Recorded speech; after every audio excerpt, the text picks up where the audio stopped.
Welcome to Gurukul Chandigarh.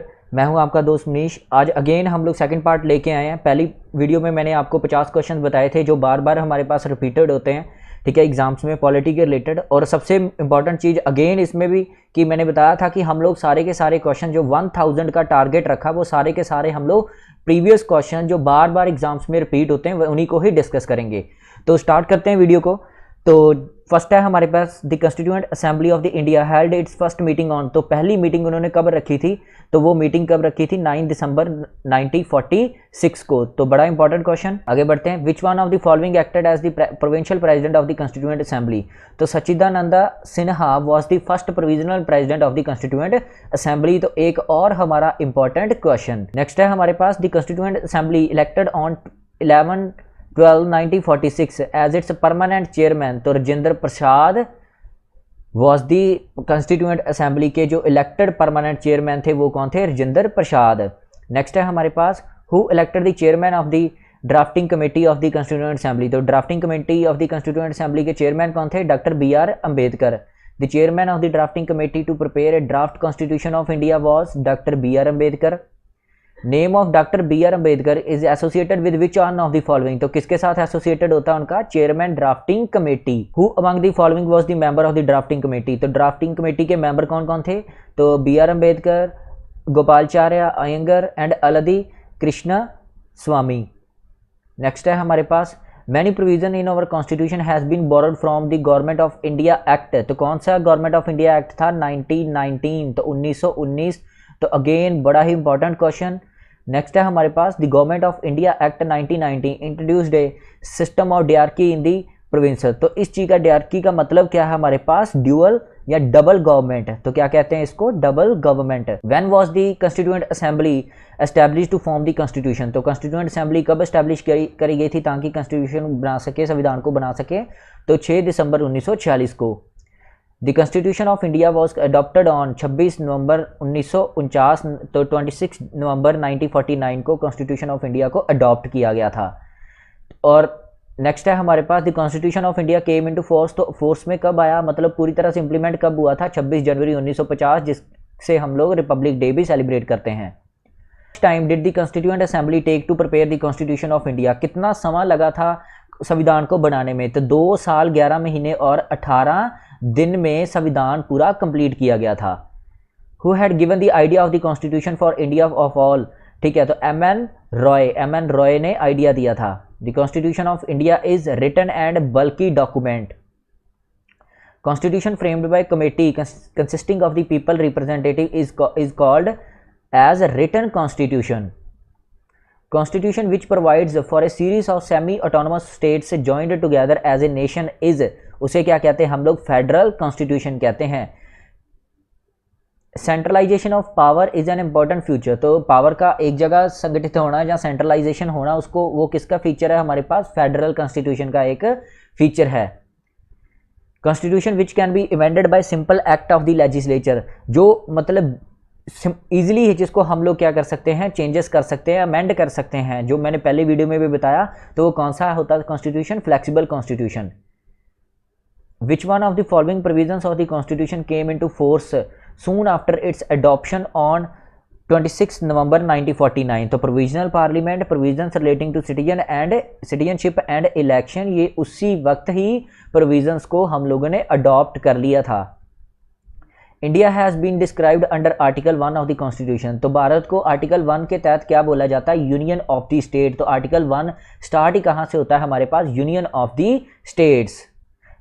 Constitution of India is partly rigid and flexible. तो देखिए definitely मैंने आपको पहले भी फंडामेंटल राइट्स जैसे बताया कि basic structure of the constitution हम लोग चेंज नहीं कर सकते। ये नहीं कह सकते कि पूरा का पूरा संविधान ही बदल देंगे, ठीक है। The constitution of India describe India. तो भारत को संविधान में क्या बोला जाता है? Union of state, article 1। तो आर्टिकल 1 में हम लोगों को पता है क्या बोला गया? Union of the states. Next है Indian constitution is recognised as federal in form. तो इस चीज को याद रखना, फेडरल माना जाता है फॉर्म में और यूनिटरी माना जाता है स्पिरिट से।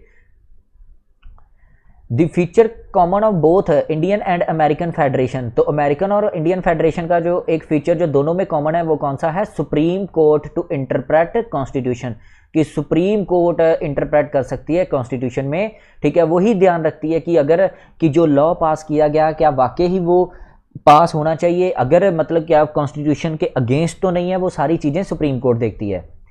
Indian constitution came into force 26 January 1950, hence this day is celebrated as a republic day, तो हम लोग सभी जानते हैं इसको रिपब्लिक डे के तौर पे माना जाता है।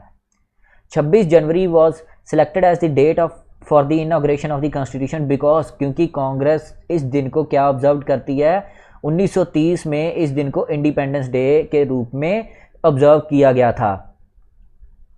26 नवंबर 1949 is a significant day in our constitutional history because constitution was adopted, तो हमें पता है 26 नवंबर 1949 को संविधान को अडॉप्ट किया गया था। विच one of the following exercise the most profound influence on the Indian constitution, जिसका सबसे ज़्यादा मतलब असर रहा है या इन्फ्लुएंस रहा है हमारे संविधान के ऊपर, वो कौन सा था, government of India act 1935। The parliamentary system of the government in India is based on the pattern of, जो पार्लियामेंट्री सिस्टम है किसके ऊपर बेस्ड है, ग्रेट ब्रिटेन के ऊपर।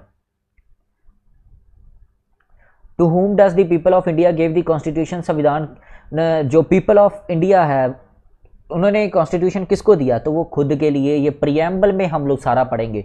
तो आज का मेन मोटिव भी हमारा यही है कि प्रियम्बल के रिलेटेड जितने भी क्वेश्चंस आए वो सारा हम लोग देखें, और मैं ये भी बता दूंगा कि प्रियम्बल का थोड़ा बहुत आप लोगों को कि किस तरीके से हम लोगों के पास प्रियम्बल में क्या क्या चीज़ें हैं वो सारा हम लोग डिस्कस कर लेंगे आज।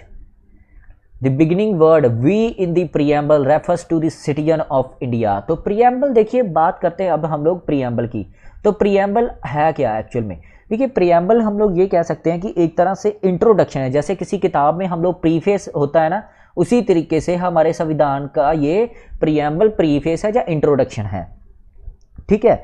तो ये हम लोगों को एक पर्पस भी बताता है कि प्रियम्बल हमें कि भाई संविधान के जितने भी प्रोविजंस हैं उनका पर्पस क्या है वो भी हम लोगों को बताता है एक तरह से, ठीक है।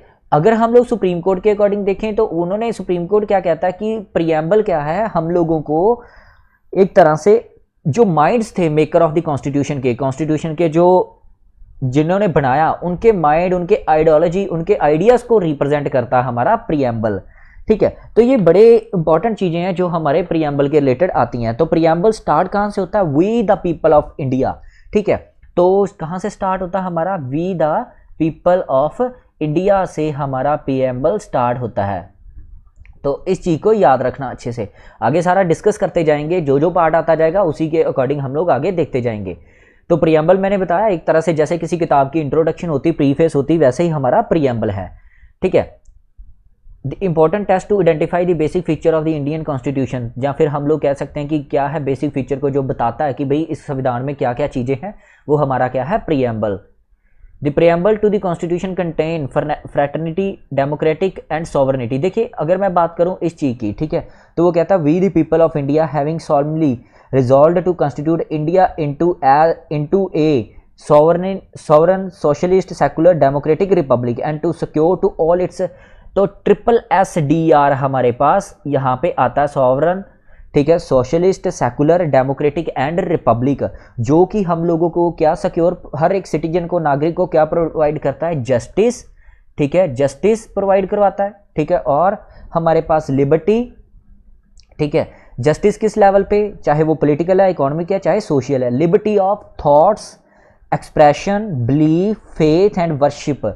उसके बाद हमारे पास क्या आता है और क्या सिटीजन्स को देता है, इक्वालिटी, ठीक है, स्टेटस की और opportunity and to promote among them all. जैसे देखिए justice, equality before law, liberty हो गया, ठीक है, आपके राइट्स जो 19 में दिए हैं, इक्वालिटी आ गया हमारे पास, इक्वल अपॉर्चुनिटी, ठीक है, सारे के सारे एफआर्स में अगर आप लोग देख लो तो वहीं से हमें पता चल जाता है कि वाकई ये चीज़ें हमें प्रोवाइड की गई हैं।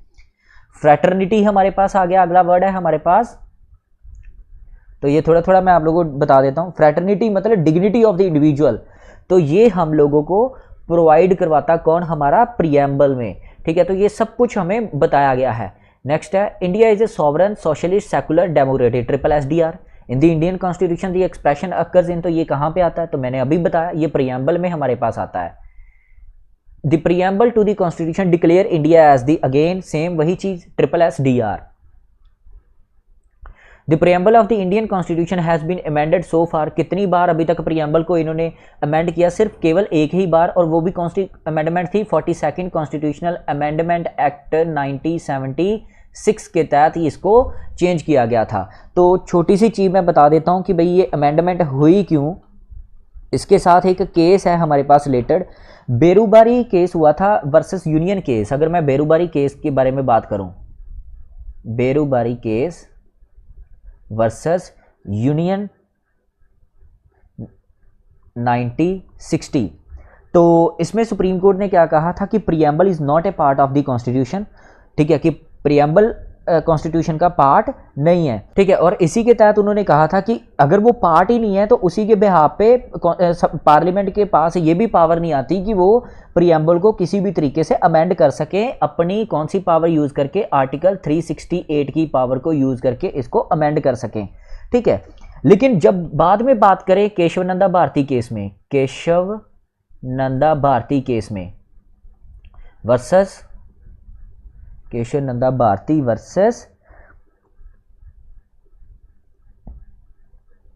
केशव नंदा भारती केस 1973 की अगर हम लोग बात करें तो वहां पे सुप्रीम कोर्ट ने ओवर रूल्ड किया अपने पहले डिसीजन को और ये कहा कि प्रीएम्बल क्या है, पार्ट है किसका, कॉन्स्टिट्यूशन का। और इसी अगर वो पार्ट है इट मींस ये किसके अंतर्गत आ जाता है, हमारे पास amending power of the parliament, जैसे कि बाकी प्रोविजन कॉन्स्टिट्यूशन के हैं वैसे प्रीएम्बल भी उसी के अंदर आ जाता है।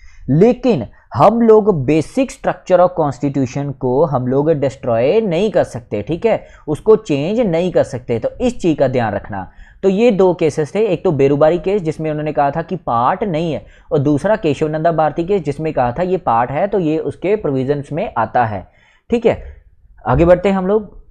The preamble was amended by the 42nd Constitutional Amendment Act 1976, तो फर्स्ट टाइम इसको अमेंड किया गया था और 3 नए शब्द इसमें ऐड ऑन किए गए थे। कौन कौन से? हमारे पास सोशलिस्ट, जो कि पहले संविधान में प्रीएम्बल में नहीं थे, सेकुलर, इंटेग्रिटी, ठीक है। तो ये 3 शब्दों को दोबारा ऐड ऑन किया गया था। देखिए इसका ये नहीं है कि सोशलिज्म एंड सेकुलरिज्म, इंटेग्रिटी मतलब भी वैसे देखो पहले ही ऑलरेडी थे, संविधान में तो थे, लेकिन वो चीज़ अब प्रीएम्बल में नहीं थी, तो बस उस चीज़ को रिप्रेजेंट करने के लिए इनको चेंज किया गया था। नेक्स्ट है फ्रैटर्निटी का मतलब क्या होता है। देखिए फ्रैटर्निटी का मतलब क्या होता है, मैं थोड़ी चीज़ें आप लोगों को बता देता हूँ कि ये जो वर्ड आए, जस्टिस आया हमारे पास, ठीक है, या डेमोक्रेसी या रिपब्लिक का है, ठीक है। तो सबसे पहले अगर प्रीएम्बल की बात करें तो सबसे पहले हमारे पास क्या आता है, वी द पीपल, ठीक है। अब we the people of India, we the people of India, nation, जो अगर संविधान की बात करें तो पॉलिटी जो संविधान जो नेशन का है वो किससे स्टार्ट होता है, इन्हीं शब्दों से स्टार्ट होता है, ठीक है। अब इसमें यही हमें बताया गया है कि हाईएस्ट रैंक जो किसी बंदे का है इस डेमोक्रेटिक कंट्री में वो कौन है, सिटीजन। सिटीजन ही है जिसका सबसे हाईएस्ट रैंक है, ठीक है। इसमें हम लोगों को बताया गया है, तो we the people of India से स्टार्ट किया। उसके बाद करते हैं बात हम लोग सॉवरेनिटी की। सॉवरेनिटी की अगर मैं बात करूँ तो सॉवरेन का मतलब होता है कि जो जहां पे सॉवरेन पावर है, जहां पे वो एब्सोल्यूट है और अनकंट्रोल्ड है। या फिर अगर मैं इसको इस तरीके से भी देख सकता हूं कि अगर हम लोग भारत को हम लोग कहें कि एक इंडिया एक सॉवरेन नेशन है, तो इस चीज का प्रीएम्बल किस चीज पे जोर देता है कि भारत एक इंडिपेंडेंट है और फ्री है कि वो डिटरमाइन कर सके, अपने लिए कोई भी फैसले ले सके बिना किसी बाहरी इंटरफेरेंस के। तो सॉवरेन का मतलब ये है हमारे लिए कि बिना इंटरफेरेंस के या बिना किसी कंट्रोल्ड पावर के हम लोग अपनी पावर्स को एक्सरसाइज कर सकते हैं। उसके बाद हम लोगों ने देखा था सॉवरेनिटी के बाद आता है हमारे पास सोशलिज्म। अब सोशलिज्म का क्या था, अब सोशलिज्म मैंने अभी बताया कि ये इंसर्टेड किए गए थे 42nd कॉन्स्टिट्यूशनल अमेंडमेंट एक्ट 1976 के तहत है। और सोशलिज्म का मेन मकसद क्या था, to end poverty, ignorance, disease and inequality of the opportunity. तो इसको मेन खत्म करने के लिए सोशलिज्म ऐड ऑन किया गया था। उसके बाद हमारे पास वर्ड आया था SSSDR में सेकुलरिज्म। भाई सेकुलर का मतलब क्या है, ये भी 42nd कॉन्स्टिट्यूशनल अमेंडमेंट एक्ट 1976 के तहत सेकुलर स्टेट है, इंडिया एक सेकुलर स्टेट है। ये हमें क्या बताती है, इस चीज का मतलब है कि इंडिया एक न्यूट्रल कंट्री है, ठीक है। क्या है हमारे पास, न्यूट्रल कंट्री है और रिलीजियस मैटर में न्यूट्रल कंट्री है और सभी धर्मों को एक तरह से वो ट्रीट करती है बिना किसी पार्शियलिटी के। ठीक है। तो सेकुलरिज्म का मतलब हमारे पास ये आता है। तो नेक्स्ट है हमारे पास डेमोक्रेसी। डेमोक्रेसी देखिए क्या होता है हमारे पास, freedom of choice of the people, ठीक है। लोगों के पास आज़ादी है कि वो अपने तरीके से जो भी चूज कर सकें, ठीक है। अब देखिए टर्म अगर मैं डेमोक्रेटिक की बात करूं, ठीक है, तो वहां पे हमें ये बताया गया कि जो कॉन्स्टिट्यूशन एस्टैब्लिश्ड हुआ या फिर कॉन्स्टिट्यूशन ने जो सरकार एस्टैब्लिश करी, उसे अथॉरिटी किससे मिली, वो सारी अथॉरिटी किनके द्वारा दी गई, लोगों के द्वारा दी गई। क्या मतलब ये भी कह सकते हैं कि जितने भी रूलर्स हैं या जो भी हम लोगों ने अपना राजा चुना, वो किसने चुना, लोगों ने चुना। और वही राजा क्या है, उन लोगों के प्रति रिस्पॉन्सिबल रहेगा। ये है हमारे पास डेमोक्रेसी या डेमोक्रेटिक कंट्री, ठीक है। या फिर हम लोग कह सकते हैं रिप्रेजेंटेटिव डेमोक्रेसी, इस चीज का महत्व ये है। अब आगे बात करते हैं रिपब्लिक। रिपब्लिक देखिए, रिपब्लिक का मतलब ये होता है कि republic means a state in which supreme power is held by the people and their elected representative and which has an elected or nominated president rather than a monarch.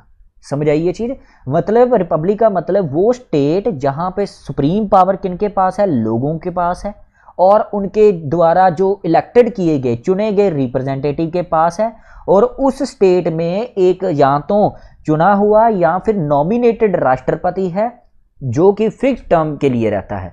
तो वो क्या है हमारे पास, हमारा रिपब्लिक। इसी तरीके से आगे justice, liberty, equality and fraternity add on किया गया ताकि एक फीलिंग प्रोवाइड की जाए सभी नागरिकों को कि वो ये देखें कि हम लोग एक ही धरती के सारे बालक हैं, सारे के सारे बच्चे हैं, ठीक है।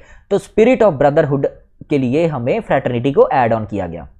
उसके बाद the word socialist secular were added by the 42nd constitutional amendment act 1976 से। तो मैंने काफ़ी हद तक आप लोगों को इसके बारे में बता दिया, प्रीएम्बल के बारे में। अब हम लोग सारे इसके रिलेटेड क्वेश्चंस देखते जाएंगे।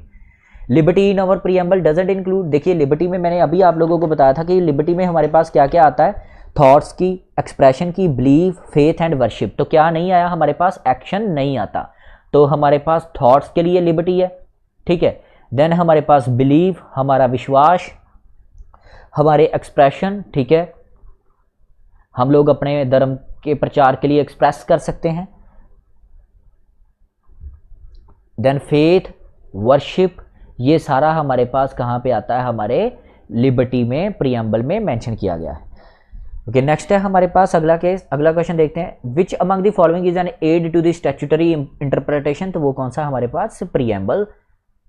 विच of the key to open the minds of the maker of the constitution. तो मैंने शुरू में बताया था सुप्रीम कोर्ट यही मानता है कि एक तरह से उनकी सोच क्या है वो सब कुछ हमें क्या बताता है, प्रीएम्बल बताता है। If the head of the state is an elected functionary for a fixed term it is known as the republic state. देखिए हेड ऑफ द स्टेट कौन है, भारत का राष्ट्रपति, ठीक है, राष्ट्रपति प्रेसिडेंट। और हेड ऑफ द गवर्नमेंट की अगर बात करें तो हेड ऑफ द गवर्नमेंट कौन है, तो ये दोनों चीजें याद रखना। आगे वैसे मैंने प्रेसिडेंट के पार्ट में ये सारा बताना भी था। तो head of the state is president India में, ठीक है, और हेड ऑफ द गवर्नमेंट कौन है हमारे पास, प्राइम मिनिस्टर। तो ये चीज याद रखना। तो वो मैंने अभी आप लोगों को बताया कि रिपब्लिक क्या आता है, जहां पे एक फिक्स टर्म के लिए एक उनका हेड ऑफ द स्टेट हो। Preamble to the Indian constitution is borrowed from objective resolution. Okay, objective resolution क्या था, ठीक है, मैं वो बता देता हूँ। देखिए ऑब्जेक्टिव रेजोल्यूशन क्या था, मूव्ड किया था किसने, पंडित जवाहरलाल नेहरू ने, ठीक है। ऑब्जेक्टिव रेजोल्यूशन स्टार्ट किसने किया था, नेहरू ने।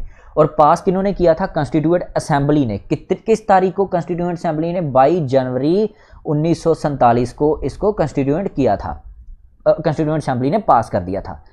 अब कह सकते हैं कि यही बेसिस था संविधान की फिलॉसफी के लिए, यही एक बेस बना। और बाद में अल्टीमेटली थोड़ी वर्बल मॉडिफिकेशन के बाद यही चीज क्या बन गई हमारे पास, प्रीएम्बल बना था। इसीलिए तो कहते हैं कि प्रीएम्बल कहां से बोरोड किया गया, ऑब्जेक्टिव रेजोल्यूशन से। Objective resolution was silent as to the concept of the democratic, which was inserted into the preamble by the Constituent Assembly, बाद में inserted किया गया था। Universal adult franchise shows that India is a country, democratic country। Democracy का मतलब मैं समझा चुका हूँ। Who proposed preamble before the drafting committee of the constitution? तो preamble किसने, तो मैंने अभी बताया ऑब्जेक्टिव रेजोल्यूशन के रूप में आगे रखा था, तो Jawaharlal Nehru. The preamble of our constitution reads, "We the people of India in our country, in our constituent assembly adopt, enact and give to India is called a republic because the head of the state in India, president, is an elected head for a fixed period. Sovereignty in a democracy rests with the people of या फिर citizen of the nation, ठीक है, उन्हीं के साथ sovereignty रहती है, ठीक है. The preamble secures justice, liberty, equality and fraternity. किन किन के लिए? भारत के सभी नागरिक के लिए. तो मैंने अभी आप लोगों को बताया था हाईएस्ट रैंक किसका है यहाँ पे? सिटीजन्स का. The preamble of the constitution indicates the source of the Indian constitution. It is not the objective enshrined in the preamble secure shelter and proper livelihood to all. तो देखिए preamble में मैंने आपको जितनी चीज़ें बताई वहाँ पे मैंने कहीं पे भी ये नहीं बताया कि भाई हमें शेल्टर या प्रॉपर लाइवलीहुड के बारे में भी गारंटी करता है, तो ऐसा कुछ भी नहीं है. और एक और चीज़ मैं बता दूं, ये जस्टिफिएबल नहीं है, नॉन जस्टिफिएबल होता है preamble. ये ना हो कि DPSP की तरह ही आगे DPSPs आएंगे तो आप लोगों को समझ आएगा. जैसे फंडामेंटल राइट्स हम लोग मौलिक अधिकार के लिए वो जस्टिसिएबल है, हम लोग कोर्ट में जा सकते हैं, लेकिन हम लोग ये नहीं कह सकते कि प्रियम्बल में ये चीज़ें बोली गई हैं तो मैं केस कर दूंगा, ये वायलेशन हुई. तो भाई can not be enforced in the court of law, non justiciable है, ठीक है, इस चीज़ को याद रखना. तो मुझे उम्मीद है कि वीडियो ज़्यादा लंबी नहीं जा रही, ठीक है. आप इसको अच्छे से, मैं डिटेल में कोशिश कर रहा हूँ कि सारा का सारा कवर करता जाऊँ आप लोगों के क्वेश्चंस. नेक्स्ट है the idea of the social, economic and political justice has taken from the. तो economic and political justice, social कहाँ से हम लोगों को अडॉप्ट किया गया? फ्रेंच रेवोल्यूशन से. The concept of equality and fraternity has taken from the revolution, Russian revolution. Fraternity and equality कहाँ से लिया गया? ये भाई बड़े इंपॉर्टेंट है, याद रखना, ठीक है. फ्रेटर्निटी इक्वालिटी कहाँ से? रशियन रेवोल्यूशन से. फ्रेंच रेवोल्यूशन से क्या लिया? वो सारी चीज़ें याद रखना. Which of the following is described as the soul of the constitution? तो preamble. Which one of the following is not treated as the part of the constitution? Fundamental duties are not the part of the constitution, they are in the article 51A. तो याद रखना इसको. Democracy of India rests on the fact that people have the right to choose and change the government. The word democracy is derived from the demos and kratos. तो democracy कहाँ से आई? Demos and क्रातोस. तो याद रखना इस चीज़ को. तो demos and क्रातोस का मतलब क्या है? डेमोज का मतलब सिटीजन्स, सारे के सारे नागरिक जो उस शहर में रह रहे हैं या फिर उसके उस स्टेट में रह रहे हैं. और क्रातोस का मतलब होता है रूल या फिर पावर. तो रूल या फिर पावर, तो इस तरीके से लोगों द्वारा, सिटीजन्स द्वारा पावर दी गई, ठीक है. तभी तो कहा मोस्ट पावरफुल कौन है, जहाँ सबसे बड़ा रैंक किसका है? तो वो सिटीजन का है. India opted for a federal form of the government because of, भाई फेडरल गवर्नमेंट की जरूरत क्यों पड़ी? लिंग्विस्टिक एंड रीजनल डाइवर्सिटी के लिए. देखिए अलग अलग कितनी भाषाएं हैं, तो उस वजह से हम लोगों को federal form of the government तैयार करनी पड़ी. व्हाट इज द चीफ या फिर ultimate source of the political power in India? People, ठीक है. तो सोर्स क्या है, कहां से पावर मिलती? लोगों से. A flexible constitution can be amended easily. तो फ्लेक्सिबल कॉन्स्टिट्यूशन को बड़ी आसानी से हम लोग अमेंड कर सकते हैं. The judiciary acts as an guardian in a federal government. Judiciary acts as an guardian in a federal government में जुडिशरी एक्ट करती है. India is a secular state because it is described so in the preamble of the. India secular state है क्योंकि preamble में बोला गया है. Our constitution has laid emphasis on securing social, economic and political justice to all the citizens of the country. These objectives are aimed at welfare state बनाने के लिए social, economic and political justice को emphasize दिया गया है. Modern states are generally considered as welfare states. A state which doesn't promote or interfere in the affairs of the religion is referred to as secular state. कि सभी के भारत का एक neutral है किसमें? धर्म के मामले में. The constitution is a dynamic law. तो नेक्स्ट है the constitution of India provide single citizenship provide करवाता है संविधान हम लोगों को. The constitution provides person powers, responsibilities and limitation. संविधान में पावर्स भी दी गई हैं, रिस्पॉन्सिबिलिटीज भी दी गई हैं और लिमिटेशंस भी दी गई हैं. Fundamental rights, responsibility, fundamental duties, DPSPs, powers आगे सारी की सारी मेंशंस हैं. प्रेसिडेंट उठा लो, ठीक है, सीएम पीएम उठा लो, सभी में मेंशन किया गया ये चीज़ें. Fundamental organs of the states are established by the constitution. Detailed provisions regarding acquisition and termination of Indian citizenships are contained in the. अगर सिटीजनशिप अगर हम लोगों को खत्म करनी है, ठीक है, तो किस एक्ट में पास की गई थी? Act passed by the parliament in 1955. Which of the following is not a condition for becoming an Indian citizen? Acquiring property. अगर कोई नागरिक यहाँ पे प्रॉपर्टी ले लेता है, इसका मतलब ये नहीं कि वो यहाँ का सिटीजन हो गया. A person can lose citizenship through deprivation, termination and renunciation के द्वारा वो अपनी नागरिकता खो सकता है। The aims and objectives of the constitution have been enshrined in, तो मकसद क्या है, किस वजह से हम लोगों को कॉन्स्टिट्यूशन कह सकते हैं कि इंट्रोडक्शन कहाँ पे है हमारी, तो प्रीएम्बल में। The office of the governor general of India was for the first time created under regulating act 1973, बड़ा important question. According to the act of 1858 the territory was divided into, तो territory किन किन चीज़ों में divided थी, provinces में divided थी, रियासतें। When did the British crown assume sovereignty over India, तो ईस्ट इंडिया कंपनी से कब इन्होंने अपने हाथों में ले लिया था ब्रिटिश क्राउन ने, 1858 में। Morley Minto reforms were implemented by the Indian council act 1909, या Minto Morley reforms. Which of the following is also known as the act of the 1919 act को मोंटैग चैम्सफोर्ड रिफॉर्म एक्ट भी कहते हैं, तो acts भी याद रखना अच्छे से। Under which of the following act was provincial autonomy introduce in India, तो कौन से एक्ट के दौरान प्रोविंशियल ऑटोनॉमी इंट्रोड्यूस करी गई थी इंडिया में, तो वो था हमारे पास government of India act 1935। Next है हमारे पास who made the constitution of India, the constituent assembly ने बनाया था constitution of India. A constituent assembly is convened to, क्यों बनाई गई थी, ताकि कॉन्स्टिट्यूशन कंट्री के कॉन्स्टिट्यूशन को फ्रेम कर सकें। The Constituent Assembly was set up to under the cabinet mission of the cabinet mission plan of 1946 के अंडर इसको क्या किया गया था, सेटअप किया गया था। Which party was not associated with the Constituent Assembly of India, कौन सी पार्टी नहीं एसोसिएटेड थी, तो वो थी हमारे पास communist party. Republic of India establish by the constitution is, republic of India तो क्या एस्टैब्लिश करता है, सॉवरेन, सोशलिस्ट एंड सेकुलर, ठीक है। तो अब वो तो आप मैं पहले ही बता चुका हूँ ट्रिपल SDR के बारे में। The mind and ideals of the framer of the constitution are reflected preamble, ठीक है। बार बार अगर प्रीएम्बल का अब मुझे लगता है कोई भी क्वेश्चन आ जाए, मुझे नहीं लगता आप कोई भी क्वेश्चन छोड़ोगे।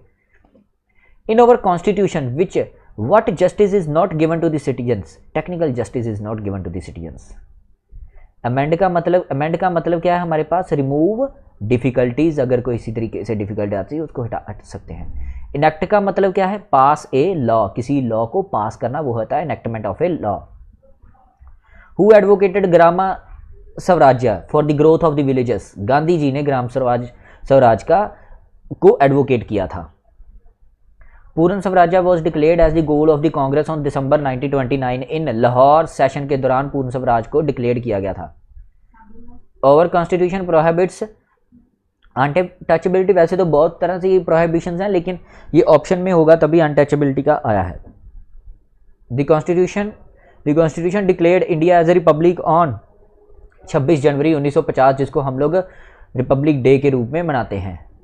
Who has given the following statement, democracy means government of the people, bye the people and for the people. देखिए अब्राहम लिंकन, लेकिन आप नेट पे इसके बारे में सर्च करके देखें, थोड़ी सी काफ़ी सारी स्टोरीज आप लोगों को मिल जाएंगी कि ये अब्राहम लिंकन ने कहा या किसने कहा, तो बहुत सारी स्टोरीज इसके साथ एसोसिएटेड हैं। Which one of the following features was borrowed by the framer of the constitution from the US constitution, removal of the जजेस ऑफ द सुप्रीम कोर्ट कहाँ से आया, यूएस कॉन्स्टिट्यूशन से। जुडिशियल रिव्यू आर्टिकल 13, ठीक है, कहाँ से आया कि हम अगर कोई लॉ पास होता है और संविधान के अगेंस्ट है वो, ठीक है, लेजिस्लेचर पास कर देता तो वो वहीं पे नल एंड वॉइड हो जाएगा। वो जुडिशियल रिव्यू है, वो supreme court and high court के पास पावर्स हैं।